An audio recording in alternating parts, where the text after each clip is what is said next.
Hey Pokemon Masters, Burkeeper Toby here, and I've had my hair cut. Although I have filmed all my videos in a different order, so in some of them it's gonna get bigger and smaller, it's gonna be all over the place, but the reason I've cut it, and before we get onto the main topic of the video, it's actually relevant to you, possibly, if you live there, it's because it needs to be smaller, because I'll get too hot when I go to America. Now, if you don't care about me coming out to America, that's not your thing, or you're not in the area, then just skip to this time code and it'll take you to the main contents of today's video, but this is a very important announcement and I want to let everyone know. I'm gonna be doing a little road trip along the west coast of America from Denver up to Seattle. Going out there next month, and don't worry, there will be new videos every single week. I'm working on triple time to make sure they all come, as well as the new Evolution series. And I'll probably even film some stuff out there, so hopefully not too much Let's Go Pikachu, Let's Go Eevee information comes out. Anyway, sorry to those of you on the East Coast or in the flyover states, it's the West Coast I'm visiting. It's my first time out to America, and I want to meet as many of you as possible. And I have 3 meetup dates in June, which is essentially just come along, bring a friend, bring an adult if you're like young or whatever, bring Pokemon cards and DS's and Nintendo Switches and a Frisbee. We're gonna hang out in public places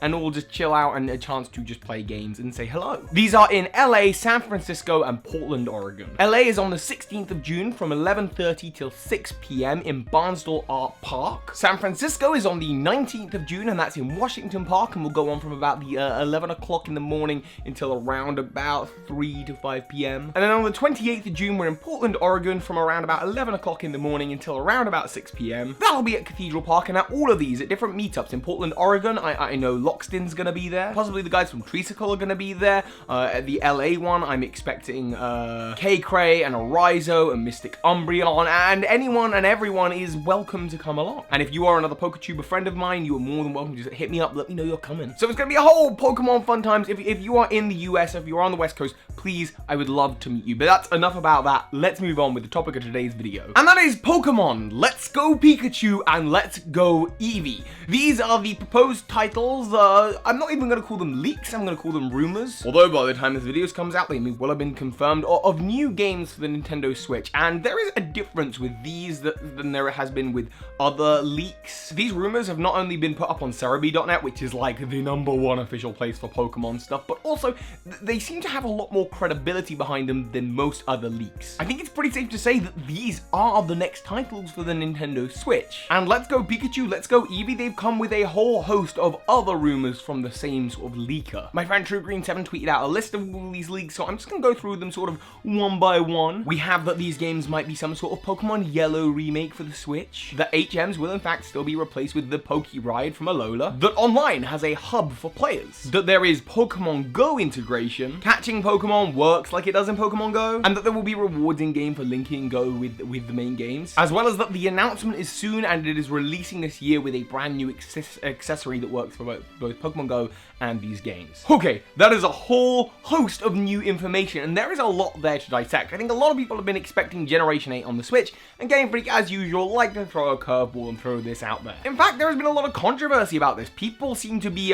somehow fed up of the Generation 1 stuff. These Gen 1ers already getting their way, and now Pokemon Go is infecting the main series? Kanto isn't even that good a region, and everyone just hypes up the Pokemon because they were the first 151. Those are the arguments I hear all the time online. And I gotta say, I think I know where this stems from. The Pokemon fandom, to me, seems to break up into 3 categories. There's the hardcores, the people like me and most of the PokeTubers you watch, who started in Generation 1, who are around about my age and have played every single generation and have never fallen out of love with the franchise. There are the kids who Pokemon primarily markets to, and they only really care about whatever the latest generation is. Lots of these people, they started with Generation 6 and 7. Many of them aren't Pokemon fans yet, but will be when Generation 8 hits the scene. That is their Generation 1. And then there is the peripheral audience, the big original audience. Many people would call them Gen 1ers, but that's only true in that Gen 1 is all they know. It's not so much someone who says Gen 1 is the best out of every other generation because they've actually played every other generation. It's the people who, when they were a kid, Pokemon was everywhere. And I gotta stress to you, do you remember how big Pokemon Go was? Yeah. That was tiny compared to Pokemania in the late 90s and early 2000s. Pokemon went viral before viral was a word that people were using to describe that thing. It went viral before the internet. It was everywhere. It was on the school playground, it was at home on TV, it was in our cereal, it was on our bed sheets. Pokemania is the single biggest movement for a franchise that I have ever seen. And Pokemon Go, by comparison, was just a echo of that many years later. And And many people at the time, that's where they learned what Pikachu is, what Charizard, Eevee, Mewtwo. They watched the first movie. Everyone had some Pokemon cards. It's really the boost that allowed Pokemon to become the franchise that it is today and maintain to where we are. And that little boost that it got from Pokemon Go has just given Pokemon extra longevity. There is a massive audience out there who have never heard of Alola or Hoenn or Unova. They don't know, for better or worse, what a Pansage is.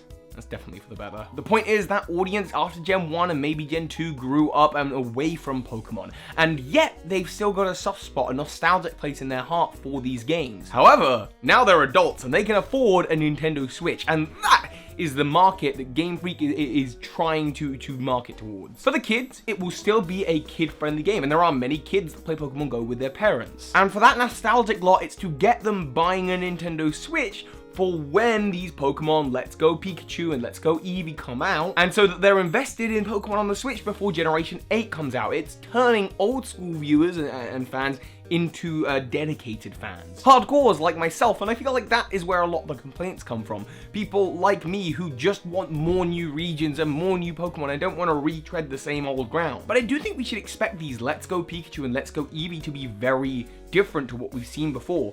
They're not just an updated Leaf Green or Fire Red. In fact, the leaks describe them as yellow remakes, which is weirdly something I had speculated about 2 years ago when Pokemon Z was on its way to not happening. Back when everyone was expecting a Pokemon Z version, I suspected that they would do a Pokemon Yellow remake. Now they didn't. Instead, what they ended up doing about 2 years later, or a year later, was Pokemon Red, Blue, and Yellow on the Virtual Console. But this move by Game Freak is seriously smart. It has been years since we've revisited Kanto. And the technology of then, that was back in Gen 3 days. The boost between then and now and how we're going to see that evolve is going to be ridiculous. But this isn't just a remake. In fact, the Pokemon Go integration makes me think this isn't even really a main series game. It's got all of the things that a main series would have, and if you remember, there was this leaked Lapras screenshot with a trainer with an Eevee on their head. Now, given that the Eevee is on their head and one of the titles is Let's Go Eevee, I think it's gonna be a given that this is probably legit the kind of game we can expect. Something very similar to the Alola games, at least in aesthetic. So number one, we get to revisit an old region that's been turned into this magical 3D landscape. But number two, the Pokemon Go integration, love or hate Pokemon Go, is only going to do wonders. The first thing to know is that the Pokemon Go integration, according to the leaks, are the catching Pokemon, not battling. I can't imagine any main series game wants to keep the battling system of Pokemon Go. But okay, catching, maybe using Joy-Cons, maybe using touch controls on the Switch's screen, and maybe that's even optional. We don't know yet, but that's actually not such a bad thing. I mean, catching Pokemon thus far has just been like, you know, hit A, and for the longest time, hardcore fans like myself, we've been complaining that catching Pokemon is too easy. That now you just throw a quick ball and the legendary Pokemon is caught. What if there is now an element of skill that needs to be added to the catching mechanic, to the catching process? Yes, maybe a quick ball has an increased chance of catching a Pokemon, but you still have to throw it correctly. Okay, maybe you don't like that, but what about this? What if these games become compatible with the future Generation 8 titles? Given that they're going to be compatible with Pokemon Go, that makes me very excited. Suddenly, we can get our legendary Pokemon, the Pokemon we've been catching on Pokemon Go, Mew even, and we can take them from Pokemon Go and put them on here and then trade them to future games, possibly. Hey, my super hard Pokedex challenge, I can add all the regional variants of Pokemon that you catch in Pokemon Go. The point is, at its core, these games, the idea behind them would seem to be to take those hardcore, the Pokemon Go audience that was captured, their imaginations recaptured when Pokemon Go came out, and they haven't played Pokemon in like 20 years, and bring them onto the Switch and have them play modern Pokemon games. That means that the Pokemon fan base is bigger and better than ever and ready for Generation 8. So as I say, don't think of these as main titles. Think of them as sequels to Pokemon Go on the Nintendo Switch. Now, as for them being a sort of remake of Pokemon Yellow, one of the things people loved about Yellow, as well as Heart Gold and Soul Silver, was that feeling of Pokemon following you.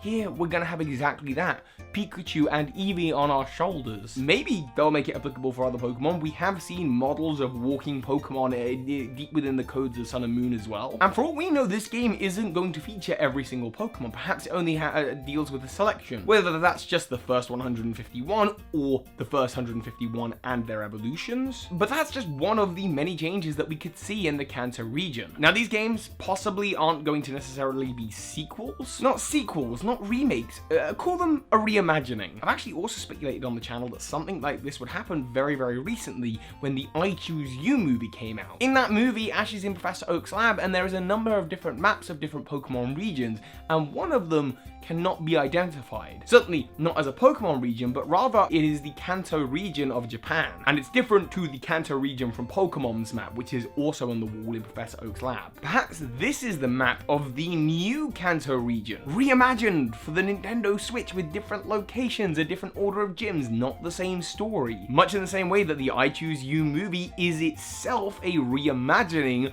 of the first few episodes of the show. Yes, the starting is the same. He starts with Pikachu and he looks like the Ash from the show. But ultimately the story ends up being very, very different with Raikou, Entei, and Suicune in there, Ho-Ohs in there, Marshadow. We could see other Pokemon taking a spotlight in Kanto. And thank goodness, obviously, there's the rumor about Pokeride taking over the HMs. I mean, that's a given that that's a good thing. Pokeride was such an intuitive tool in the world of Pokemon, and it'll be nice to see that. All in all, my feelings and thoughts about this, and my first thoughts, first feelings are all incredibly positive.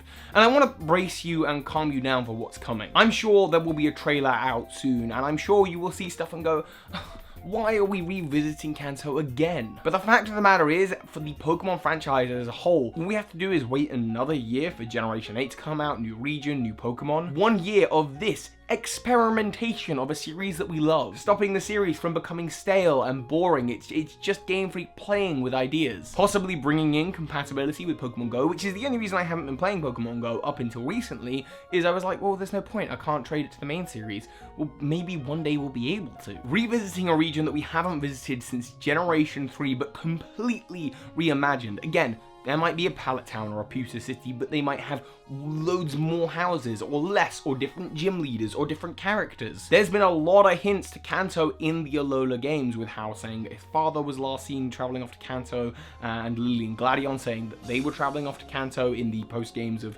in the post credits. Lily and Sun and Moon, and Gladion and Ultra Sun and Ultra Moon. Maybe we meet those characters. Maybe it is a sequel set like 20 years later, just after Red and Blue have gone off to Alola. All I can say is I'm excited. This is an incredibly positive start for the future of Pokemon and the Pokemon community online. Pokemon Go revived so much interest in the franchise, and taking those viewers, the people that you might call casuals, and bringing them into the mainstream, into the main series of games. Having them play these games and then go, oh, what's next? Oh, what's that? There's a new generation with new Pokemon coming out? That stuff is exciting. I will be covering this, of course, much more in detail as new news comes. I am not a news channel. I will not be the first to upload. When we're in a news cycle for Pokemon, what I like to do is I like to sort of watch stuff and let it sit with me for a bit and certainly digest it. I mean, if I do see something in a trailer that I'm like, no one else is going to see that, I'll make a video straight away. But generally speaking, and also that given that I'm about to go off to America, and remember those dates there in the description, there in the comments, given that I'm about to go off to America and I have to pre-prepare content, and that I'm not like a news channel, and if you want your news about these games, cereB.net is the place to be. Given that that's the case, I will not be making videos as soon as a new bit of news goes live,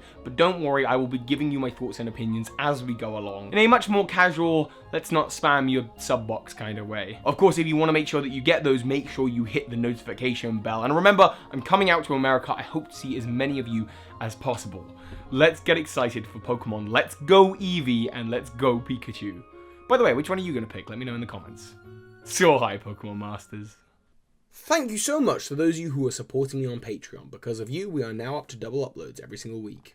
And of course, you can check the links in the description to come hang out in the Birdkeeper Toby Discord.